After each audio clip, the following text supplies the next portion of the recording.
কি অবস্থা রতন? অনেক কি অবস্থা বর্তমানে? এটা কি আজকে এই সিজনে প্রথম আমাদের গাড়ি আমাদের গাড়ি বের হচ্ছে? যাবে কোথায়? এটা যাবে জামালপুর। জামালপুর। ইয়েস এই যে আমরা জামালপুরে গাড়িটা ডেলিভারি দিচ্ছি, অনুভূতি কেমন ভাইয়া? ভাই অনেক ভাই। হ্যাঁ শুরুতে আমরা একটা মেশিন দিচ্ছি হ্যাঁ। সিজনের আচ্ছা ডিসেম্বর মাসেই। ডিসেম্বর মাসেই? হ্যাঁ আচ্ছা আচ্ছা, এটা ইঞ্জিন কি ইঞ্জিন? চাংচাই 32 চাংচাই বলতে সেলফ। সেলফ। আর আমাদের স্টার্টিং কিন্তু একবার রিকন্ডিশন স্টার্টিং দিছে ভাইয়া।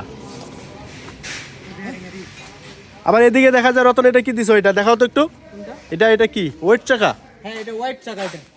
আচ্ছা আচ্ছা, একবারে ওয়েট চাকা দিয়ে দিছি। হ্যাঁ লোড কম হবে। লোড লোড কম হবে। ধন্যবাদ। তা একটু ট্রায়াল দাও, উঠো। এই বেলগুলো উঠাই দাও।